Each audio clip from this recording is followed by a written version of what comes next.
Nous pouvons constater qu'aujourd'hui nous sommes en train d'assister à une autre doctrine qui sort sur tout le continent africain.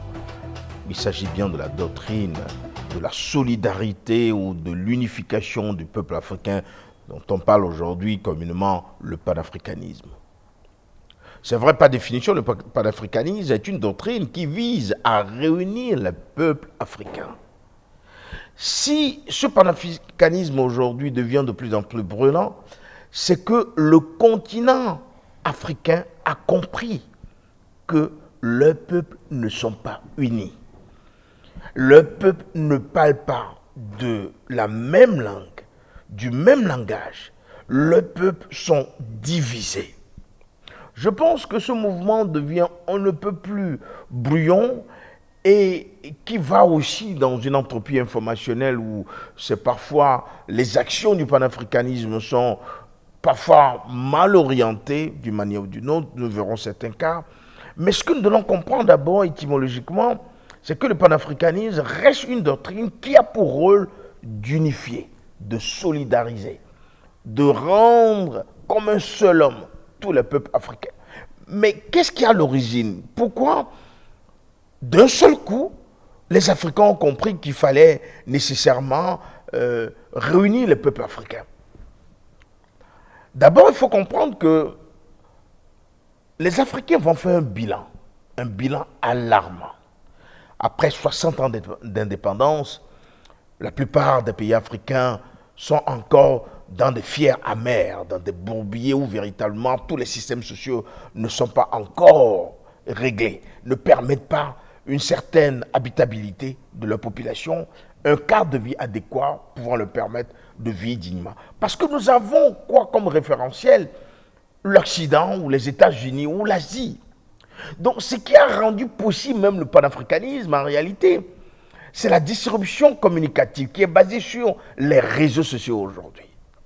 C'est-à-dire que le marché qui est devenu mondial vient réellement d'être assisté par des réseaux, disons le web en 93, va favoriser véritablement le monde entier comme un petit village où chacun désormais peut se comparer à l'autre et de voir qu'est-ce qui n'a pas fonctionné chez lui, qu'est-ce qui manque, qu'est-ce qu'on peut faire pour rattraper le tir. Donc après 60 ans d'indépendance, la population africaine s'est rendue compte que, écoutez, elle n'arrive pas à obtenir réellement des systèmes socio-fonctionnels. Les populations aussi ont compris qu'aujourd'hui, les plateaux techniques sont mieux ailleurs que chez eux. Quand on voit dans les années 45, Singapour, qui avait le même niveau de développement que le Ghana, et d'un seul coup fait partie des pays émergents, des pays hyper développés comparés à ces pays africains qui sont toujours à la traîne, qui sont toujours en bas de l'échelle. Donc il y a une question, il y a une dimension de retard dans tous les systèmes socio-fonctionnels de l'humanité. Et donc ça va faire que les Africains vont prendre conscience que, écoutez, qu'est-ce qui n'a pas fonctionné chez nous? Pourquoi l'Europe aussi développée aujourd'hui, où pratiquement, je dirais, revenu par habitant un peu plus intéressant, quand vous allez à Dubaï, pratiquement, revenu par habitant, le salaire mensuel tourne autour parfois de 7 000 $, 10 000 $, alors que le SMIC, et dans la plupart des pays africains, reste complètement misérable. Parfois, 100 $ pour certains pays émergents par mois. Donc, on se pose des vraies questions. Pourquoi on se pose des questions? Parce que le système qui gouverne le monde entier est identique, c'est-à-dire le marché et la démocratie. Comment se fait-il que dans le même système fonctionnel où le couple duotiste, marché et démocratie, a été profitable pour certains pays européens et que chez nous en Afrique, c'est resté crétinisant?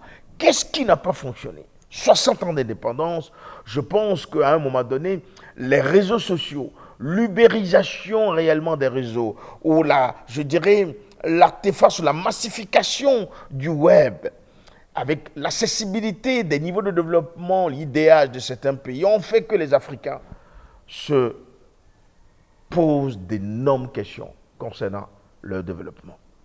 Donc, on va voir surgir sur le continent des grands mouvements, parfois des mouvements très violents, hein, avec des discours contre les impérialistes, des discours contre réellement les acteurs du marché, ou ceux-mêmes qui ont mis tout ce système, ce rouillage en œuvre et qui peut-être ont profité de ce dispositif, alors que le continent africain reste toujours dans ce bourbier carcéral. Donc, il va y avoir d'énormes mouvements de régression, d'énormes aussi. Ce mouvement parfois reste violent. Et donc, on a vu dans certains pays africains que bon, le système de gouvernance aujourd'hui mis en œuvre par la gouvernance locale et ne permet plus véritablement la solvabilité pour les États. Ce système de gouvernance, c'est-à-dire le système qui est basé sur la démocratie et le marché, ont créé nécessairement un retard abyssal au niveau des institutions africaines.